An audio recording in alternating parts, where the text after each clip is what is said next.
बिस्मिल्लाहिर्रहमानिर्रहीम, अस्सलाम वालेकुम। मैं हूं गुलफाम चौधरी। आप देख रहे हैं मेरा फेसबुक पेज और यूट्यूब चैनल।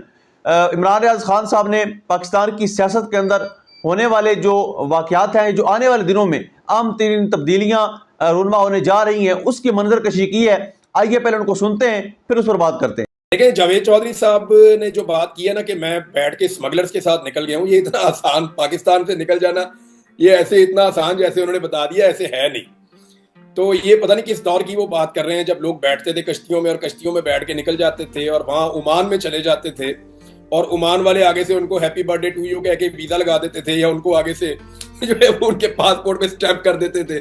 पता नहीं किस दौर की बात कर रहे हैं। पाकिस्तान तो पूरी तरह से कंप्यूटराइज मुल्क है, तो ओमान जो है उसकी टेक्नोलॉजी तो पाकिस्तान से भी आगे है, दुबई की टेक्नोलॉजी भी बहुत आगे है। वहां पे जो भी आदमी एंटर होता है या वहां से एग्जिट होता है, उनके पास पूरा उसका रिकॉर्ड होता है। ये आज से चंद दहाइयां पहले तो ये चीजें मुमकिन थी, अब ये ऐसे मुमकिन नहीं है। देखिए, मैंने अपने आप को महफूज करने के लिए पूरा बंदोबस्त किया जो मैं कर सकता था, उसके लिए मैंने कीमत भी चुकाई, मुझे चोट भी लगी। लेकिन मैं आपको ये बता रहा हूं कि मैं जो जावेद चौधरी साहब वाली कहानी है वो ठीक नहीं है। वो मेरे से पूछ लेते तो मैं उनको ऑफ द रिकॉर्ड बता ही देता। देखें, मेरा इख्तलाफ पहली दफा नहीं हुआ, पहली मरतबा इख्तलाफ हुआ था मेरा। जनी मैं मिलिट्री एस्टेब्लिशमेंट की बात करूं तो पहली दफा मैं रिपोर्टर था, तो मेरा एक दफा इख्तलाफ हो गया था। एक टेररिज्म के खिलाफ ऑपरेशंस चल रहे थे, वहां मैं कवरेज के लिए गया था, तो वहां एक छोटा मोटा फड्डा हो गया था, उसकी मैंने कीमत चुकाई थी। दूसरी मरतबा लाहौर में ISI का एक दफ्तर है, हम वजीर आला हाउस में कवरेज के लिए गए, तो उस ISI ऑफिस के जो दफ्तर के मुलाजमीन हैं उन्होंने कुछ सहाफियों को मारा। दूसरी दफा उनके साथ वहां एक झगड़ा हो गया था, उसकी भी बाद में इंक्वायरी हुई और हमारी सुलह हो गई थी। तीसरी मरतबा मुझे जो लड़ाई हुई वो ये हुई कि मुझे ये इंस्ट्रक्शन दी गई ISPR की जानिब से, ये आ रही थी बार बार 2014 में, कि इमरान खान साहब का जो धरना है उसको बड़ा बड़ा करके दिखाएं और उसको ग्लोरीफाई करें। तो मैंने वो करने से इनकार कर दिया था। तो 2014 का आप रिकॉर्ड निकाले तो एक्सप्रेस न्यूज में मैंने रिजाइन कर दिया था। उसकी वजह ये थी कि वहां पे यूसुफ बेग मिर्जा और कुछ उनके और साथी थे, वो दबाव डालते थे कि आप कुछ भी करें, आप ग्लोरीफाई करें जो भी इमरान खान और तारिक कादरी इस्लामाबाद में कर रहे हैं। तो मैंने उन्हें कहा कि वो जो कर रहे हैं वो उतना ही रहेगा, यानी अगर आप मुझे ग्राउंड पे भेज रहे हैं और मैं जाके वहां पे कवरेज कर रहा हूं, तो जितनी बड़ी तादाद में लोग होंगे मैं उतनी बड़ी तादाद में बताऊंगा। अगर वहां पे 1 लाख लोग हैं तो मैं 1 लाख बताऊंगा, और अगर 1 लाख नहीं है तो मैं 1 लाख नहीं बताऊंगा। तो इनकी जिद थी कि उसको ग्लोरीफाई किया जाए, तो मैंने उससे इनकार किया। फिर मुझे एक्सप्रेस न्यूज से इन्होंने ऑफ एयर कर दिया। जब ऑफ एयर किया तो मैंने रिजाइन दे दिया, मैं फिर दुनिया टीवी में चला गया। बाद में सुल्तान लखानी साहब को एहसास हुआ, उन्होंने वो सारे बंदे निकाल दिए नौकरी से और मुझे वापस बुलवा लिया, मैं वापस एक्सप्रेस न्यूज में आ गया था। तीसरा ये था। चौथा प्रॉब्लम शुरू हुआ 2021 में। देखिए, इमरान खान के खिलाफ जो रजीम चेंज का मामला है ना, ये 2022 में नहीं हुआ, ये एक्चुअली 2021 में हुआ। और 2020 में भी इमरान खान साहब की हुकूमत को गिराया जा सकता था, लेकिन हुआ ये था कि कोविड आ गया था। कोरोना वायरस की वजह से रजीम चेंज ऑपरेशन जो है वो डिले में पड़ गया था। आपको याद होगा कि 2020 में जो बाइडन ने इलेक्शन जीता था नवंबर में, और 2020 का जो दिसंबर है उसमें पाकिस्तान के टीवी चैनल्स के ऊपर, हम भूल जाते हैं बहुत जल्दी, ये प्रोग्राम शुरू हो गए थे कि पाकिस्तान में रजीम चेंज होने वाला है और इमरान खान साहब की हुकूमत को घर भेजकर दूसरी हुकूमत बना दी जाएगी। ये मामला 2021 में हो जाना था। जब जो बाइडन आ गए थे उसके बाद 2021 में ये मामला हो जाना था, लेकिन ये मामला हो नहीं पाया, ये डिले होता गया। और उसके बाद ये मामला 2022 के शुरू में मंतकी अंजाम तक पहुंच गया। अब ये जुड़ता है जनरल बाजवा की एक्सटेंशन के साथ। जनरल बाजवा को एक एक्सटेंशन और चाहिए थी, वो ये एक एक्सटेंशन और मांगते थे। इमरान खान साहब वो एक्सटेंशन नहीं देना चाहते थे शुरू में। देखें, शुरू में तो इमरान खान साहब से जब उनके लोगों ने पूछा एक्सटेंशन के बारे में तो उन्होंने इनकार कर दिया था। जब उन्होंने इनकार कर दिया तो बाजवा साहब ने कहा ठीक है, एक्सटेंशन तो मैं ले लूंगा, लेकिन ये वजीर आजम नहीं होगा। फिर उन्होंने दो तरफ उन्होंने पूरा अपना मूव चलाया था। एक, उन्होंने पॉलिटिकल पार्टीज को डराया जनरल फैज हमीद दिखा के कि ये फैज हमीद आर्मी चीफ आएगा तो तुम लोगों को ये कर देगा, वो कर देगा। हालांकि फैज हमीद ने अकेले ने क्या करना था, फैज हमीद ने जो भी किया पॉलिटिकल इंटरफेरेंसेस वो सारी की सारी जनरल बाजवा के साथ मिलकर की थी। ये दोनों मुजरिम अगर हैं तो, वरना दोनों ही बेगुनाह हैं। मैं इन मामलात में कह रहा हूं, करप्शन में नहीं कह रहा। करप्शन के मामलात जनरल बाजवा के अलग हो सकते हैं, फैज हमीद के अलग हो सकते हैं, लेकिन जो पॉलिटिकल इंटरफेरेंस है वो DG ISI और आर्मी चीफ ने दोनों ने मिलकर की है, वो किसी एक ने नहीं की। और जितना जनरल बाजवा को सियासत का शौक था, हमने उनसे मुलाकातें की, बहुत सारे सहाफी जो उन्हें मिले, उन सबको पता है कि वो पॉलिटिक्स के ऊपर कितनी ज्यादा डिस्कशन करते थे और उनको सियासत का कितना ज्यादा शौक था, और आज भी उनको बहुत शौक है। थोड़े दिन पहले मैंने उनकी एक कॉल सुनी है 1 घंटे तक, वो एक बंदे से बातें कर रहे थे, मैं बैठ के आराम से सुन रहा था, बल्कि मैंने लिख लिख के सवालात भी दिए और मुझे उन्होंने सवाल पूछ के जनरल बाजवा से जवाब भी लिए।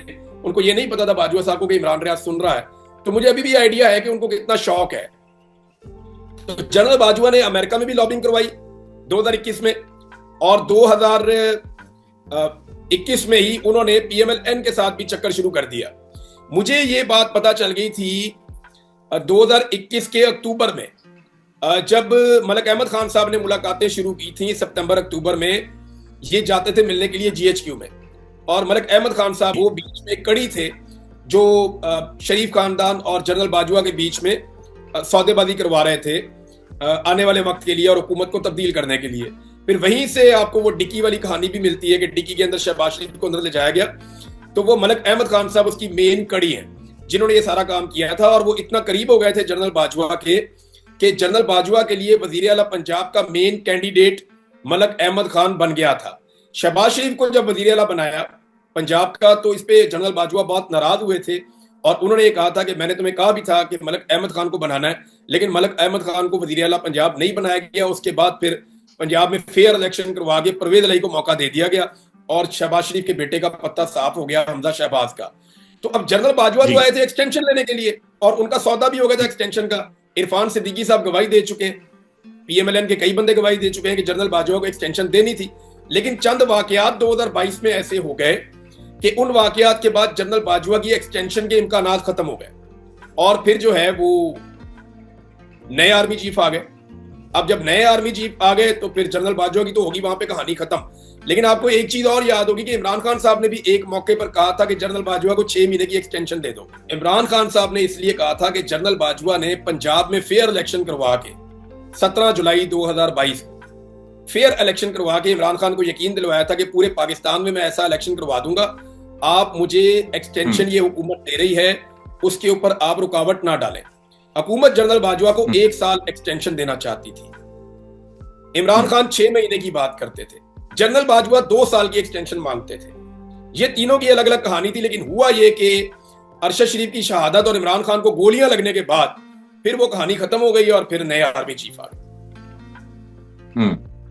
ठीक है, मैं अब आपकी एंगेजमेंट की मैं बात कर रहा हूं कि आपके साथ जो जबर हुआ, आपके साथ जो रियासती ज़्यादती मैं जब मैं जब एजेंसियों की कैद में था तो मैंने उनसे ये बात पूछी थी।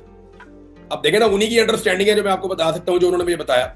मैंने कहा जी मैं क्यों, और भी बहुत सारे सहाफी तनकीद करते हैं, मेरे से 4 कदम आगे जाके भी करते हैं तनकीद, बहुत सारे लोग करते हैं। कहते यार इम्पैक्ट, मुझे उस ऑफिसर ने कहा, मैंने उसकी शक्ल नहीं देखी, मेरी आंखों पे पट्टी बंधी हुई थी, उसने कहा इमरान साहब इम्पैक्ट। मैंने कहा जी वो क्या मतलब? कहते यार वो बोलते हैं तो हमें फर्क नहीं पड़ता, आप बोलते हैं तो हमें बहुत इम्पैक्ट होता है, आपकी जो व्यूअरशिप है वो हमें मुतासर करती है, आपका इम्पैक्ट ज्यादा है इसलिए हमें पसंद नहीं है कि आप हमारे खिलाफ बोलें। और मैंने कहा जी मैं आपके खिलाफ तो नहीं बोल रहा, मैं तो ठीक बात कर रहा हूँ, जो बात मुझे ठीक लगती है वो मैं कर देता हूँ, क्या डेमोक्रेसी के लिए बात नहीं हो सकती? तो जब मुझे छोड़ा तो मुझे ऑफिसर के अल्फाज याद है, उसने कहा था हमारा मुल्क है, हम खुद चला लेंगे, आप ज्यादा फिक्रमंद ना हो इसके बारे में। तो मैं उस वक्त, मेरी हालत भी इतनी अच्छी नहीं थी, तो मैंने उससे हाथ मिलाकर उसे कहा गुड लक, ठीक है अब चला ले मुल्क। तो जो मुल्क चला है पिछले 2.5-3 साल में उसका आपको आइडिया है। और दूसरा मुझे लगता है कि जाती कोई रंजिश है या कोई गुस्सा है, मुझे जाती तौर पे ऐसा नहीं है, यानी किसी के साथ कोई जाती गुस्सा तो मेरा हो नहीं सकता, कोई जाती झगड़ा तो है नहीं। हाँ, PMLN से मुझे शिकवा है कि इन्होंने हमेशा ट्रक की बत्ती के पीछे लगा के इनकलाब का नारा लगा के अवाम के जज्बात बेच दिए और हमेशा इन्होंने बूट पॉलिश शुरू कर दी। मियां साहब के पास बेहतरीन मौका था कि वो इमरान खान को साथ मिला के, जब वो इमरान खान अपोजिशन में थे और मियां साहब ने PDM की हुकूमत बना ली थी, इनके पास बेहतरीन मौका था, इमरान खान मान भी गए थे एक मौके पर, और मेरे सामने बैठकर ये बात हुई थी कि जनाब हम ऐसा कर देते हैं कि 3-4 चीजें तय कर लेते हैं आज। एक, हम फौज के किरदार को महदूद कर देते हैं हमेशा के लिए, और आर्मी चीफ की अपॉइंटमेंट का पूरा एक तरीकाकार बना लेते हैं सब मिलके। दूसरा, हम इलेक्शन का एक तरीकाकार बना लेते हैं सब मिलके ताकि आइंदा इलेक्शन के ऊपर उंगली ना उठाई जा सके। और तीसरा, मईशत के ऊपर ये तय कर लेते हैं कि कोई सियासत मईशत पे नहीं करेगा, एक रोड मैप बना देते हैं, आइंदा 20 साल तक उस ट्रैक पे हम चलेंगे। ये 3 चीजें इमरान खान साहब तय करने के लिए तैयार थे, और इमरान खान और नवाज शरीफ के बीच में इसमें कुछ जो है वो पैगाम रसानी भी हुई थी, लेकिन मियां साहब ने वो मौका भी जाया कर दिया और उन्होंने अपनी बेटी को और भाई को जो है वो जाली फार्म 47 के ऊपर वज़ीर आज़म। तो वहां तो मेरा इख्तलाफ हो सकता है, लेकिन ये इदारों को पता नहीं क्या प्रॉब्लम हो रहा है, मेरी समझ से बाहर है। यानी और भी लोग तनकीद कर रहे हैं बहुत सारे, और यानी मुझे हैरत होती है कि मुझे उठाया तो 5 महीने गायब कर दिया। 5 महीने मुझे गायब कर दिया। मैं किसी को 1 मिनट भी गायब होने की मैं या जबरी तौर पे लापता होने की मैं हमायत नहीं कर सकता, लेकिन बात यह है कि यहां पे करें ना किसी सहाफी को इस्लामाबाद से उठा के 1 महीना भी गायब करके दिखाएं, 2 घंटे गायब करके दिखाएं, नहीं। लेकिन मेरे लिए इन्होंने बहुत रिस्क लिया। मुझे इन्होंने 5 महीने तक, इन्होंने बीच में 1-2 मौके ऐसे आए कि मुझे लगा कि मैं जिंदा नहीं रहूंगा और शायद मैं मर भी जाता। मैंने अपना सर फाड़ लिया एक दिन। मेरे साथ एक बंदे ने बदतमीजी की, मैंने उसे काबू करने की कोशिश की, वो मेरे नहीं काबू आया। मैंने जंगला पकड़ के टकरे मारना शुरू कर दी और मेरा सर फट गया और सारा मैं खून से भर गया था। मुझे अच्छी तरह याद है वो दिन भी। तो मुझे तो लगता था मैं यहां से जिंदा निकलूंगा ही नहीं। सवाल बार बार अपने आप से पूछता हूं कि प्रॉब्लम है क्या। यानी मैं बार बार इन्हें कहता था जी आप ले आए वो खबर, एक खबर ले आए जिसपे मेरे ऊपर कोई फौजदारी मुकदमा बनता हो। आपने मेरे ऊपर 30 मुकदमे दिए, मैं 90% से ज्यादा मुकदमात में बाइज्जत बरी हो गया हूं। साबित ही नहीं कर सके आप आज तक। एक जुमला, एक खबर, एक कहानी ले आए जो आपको लगे यहां पे मैंने गलत कहा या मैंने कोई ऐसी चीज दी है जो गैर कानूनी या गैर आईनी है, आप मुझे प्रोसिक्यूट करें। जी बिल्कुल, जिस तरह से आपने सुना कि पाकिस्तान में बहुत बड़ी हलचल होने जा रही है और पाकिस्तान के जो सियासी हालात हैं वो बिल्कुल बदलने जा रहे हैं। आइंदा आने वाले दिन पाकिस्तान की सियासत में कितने अहम हैं, हमने अभी इमरान रियाज खान साहब से जाना और उन्होंने इस चीज़ को बताया। अल्लाह पाक वतन अजीज़ का हामी नासिर हो। पाकिस्तान जिंदाबाद।